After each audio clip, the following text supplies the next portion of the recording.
നൂതനമായ റഷ്യൻ നിർമ്മിത പ്രതിരോധ സംവിധാനങ്ങൾ കൈവശമുണ്ടായിരുന്നിട്ടും അമേരിക്കൻ സൈനിക നീക്കത്തിന് മുന്നിൽ വെനിസ്വേലൻ പ്രതിരോധം അമ്പെ പരാജയപ്പെട്ടത് എങ്ങനെയാണെന്നത് ആഗോളതലത്തിൽ വലിയ ചർച്ചകൾക്ക് വഴിവെച്ചിരിക്കുകയാണ്. ലോകത്തിലെ ഏറ്റവും വലിയ എണ്ണശേഖരമുള്ള രാജ്യമെന്ന നിലയിലും ദശാബ്ദങ്ങളായി അമേരിക്കയുടെ കണ്ണിലെ കരടായി തുടരുന്ന ഭരണകൂടമെന്ന നിലയിലും വെനിസ്വേലയുടെ സുരക്ഷാ പരാജയം കേവലം ഒരു യുദ്ധവാർത്ത എന്നതിലുപരി വലിയൊരു പാഠപുസ്തകമാണ്. റഷ്യൻ സാങ്കേതിക വിദ്യയും ക്രെംലിനുമായുള്ള ആഴത്തിലുള്ള സൗഹൃദവും മദൂറോ സർക്കാരിനെ രക്ഷിക്കുമെന്ന വിശ്വാസമാണ് 2026 ജനുവരി 3 നടന്ന മിന്നൽ നീക്കത്തിലൂടെ തകർന്നടിഞ്ഞത്.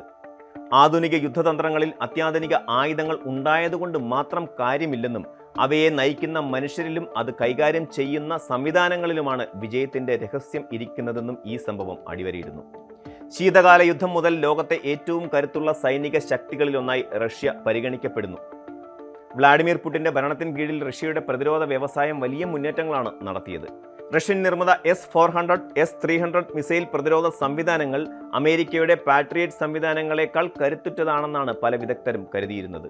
വെനിസ്വേലയെ സംബന്ധിച്ചിടത്തോളം ഹ്യൂഗോ ഷാവേസിന്റെ കാലം മുതൽ അമേരിക്കയെ ചെറുക്കാൻ റഷ്യയായിരുന്നു ഏക ആശ്രയം. 2009 S-300 ബുക്ക് M2 തുടങ്ങിയ അത്യാധുനിക ആയുധങ്ങൾ സ്വന്തമാക്കുമ്പോൾ ലാറ്റിൻ അമേരിക്കയിലെ തന്നെ ഏറ്റവും ഭേദ്യമായ വ്യോമ പ്രതിരോധമുള്ള രാജ്യമായി വെനിസ്വേല മാറുമെന്ന് ലോകം കരുതി. പക്ഷേ അമേരിക്കൻ വ്യോമസേനയുടെ 150ഓളം വിമാനങ്ങൾ വെനിസ്വേലൻ ആകാശത്ത് ആധിപത്യം സ്ഥാപിച്ചപ്പോൾ ഒരു മിസൈൽ പോലും തൊടുക്കാൻ മഡൂറോയുടെ സൈന്യത്തിന് കഴിഞ്ഞില്ല എന്നത് വിരോധാഭാസമായി തുടരുന്നു.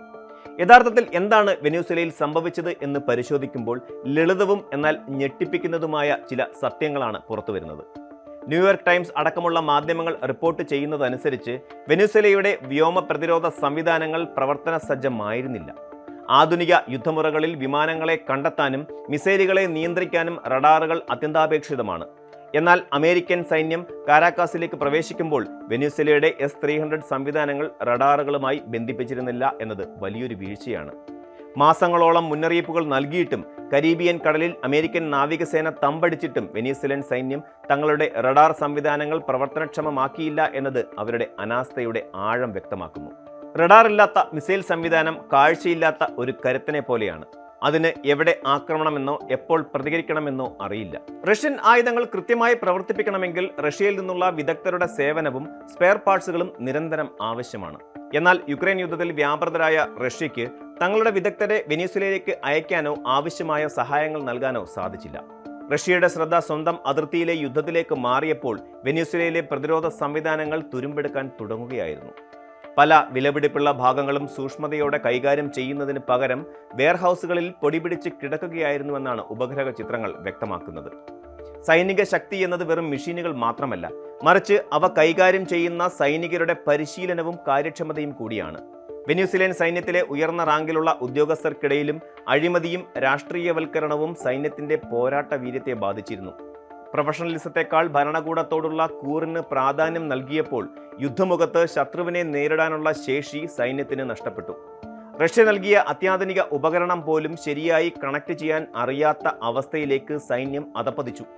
അമേരിക്കൻ വിമാനങ്ങൾ തങ്ങളെ ആക്രമിക്കില്ലെന്ന നിക്കോളാസ് മഡൂറോയുടെ അമിത വിശ്വാസം താഴെത്തട്ടിലുള്ള സൈനികരിലും ജാഗ്രത കുറവുണ്ടാക്കി. ഇത് കേവലം സാങ്കേതിക വിദ്യയുടെ പരാജയമല്ല, മറിച്ച് ഒരു രാജ്യത്തെ സൈനിക ഘടനയുടെ തന്നെ പരാജയമാണ്. ഈ സംഭവം ആഗോള ആയുധ വിപണിയിൽ റഷ്യൻ പ്രതിരോധ സംവിധാനങ്ങളുടെ വിശ്വാസ്യതയെ തന്നെ ചോദ്യം ചെയ്യുന്നുണ്ട്. തങ്ങളുടെ ഏറ്റവും മികച്ച ആയുധങ്ങൾ വിദേശത്ത് പരാജയപ്പെട്ടു എന്നത് റഷ്യയുടെ അന്തസ്സിന് വലിയ കോട്ടമുണ്ടാക്കുന്ന കാര്യമാണ്. എങ്കിലും ഒരു വിഭാഗം വിദഗ്ധർ ചൂണ്ടിക്കാട്ടുന്നത് പോലെ റഷ്യ ബോധപൂർവം ഈ സംവിധാനങ്ങൾ പ്രവർത്തനരഹിതമാക്കിയിരിക്കാനും സാധ്യതയുണ്ട്. അമേരിക്കയുമായി നേരിട്ടുള്ള ഒരു ഏറ്റുമുട്ടൽ ഒഴിവാക്കാൻ വെനിസ്വേലയിലെ തങ്ങളുടെ സംവിധാനങ്ങൾ പരാജയപ്പെടുന്നത് റഷ്യ അനുവദിച്ചു കൊടുത്തു എന്ന വാദവും നിലനിൽക്കുന്നു. യുക്രൈനിലെ യുദ്ധം കടുക്കുന്ന സാഹചര്യത്തിൽ മറ്റൊരു വലിയ സംഘർഷത്തിലേക്ക് അമേരിക്കയെ പ്രകോപിപ്പിക്കാൻ മോസ്കോ ആഗ്രഹിച്ചിട്ടുണ്ടാവില്ല. എന്നാൽ ഇതിനേക്കാൾ വിശ്വസനീയ കാരണങ്ങൾ വെനിസ്വേലൻ സൈന്യത്തിന്റെ കെടുകാര്യസ്ഥത തന്നെയാണ്. അമേരിക്കൻ സൈനിക ഓപ്പറേഷന്റെ വിജയം ലാറ്റിൻ അമേരിക്കയിലെ രാഷ്ട്രീയ ഭൂപടത്തെ തന്നെ മാറ്റിമറിക്കുകയാണ്. മഡൂറോയുടെ തടവ് ഭരണകൂടത്തിന്റെ പതനത്തിലേക്കും പുതിയ ജനാധിപത്യ പ്രതീക്ഷകളിലേക്കും വഴി തുറക്കുന്നു.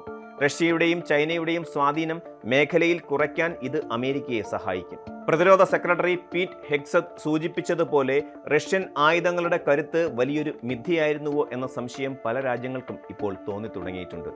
എന്നാൽ യഥാർത്ഥ പാഠം അതല്ല.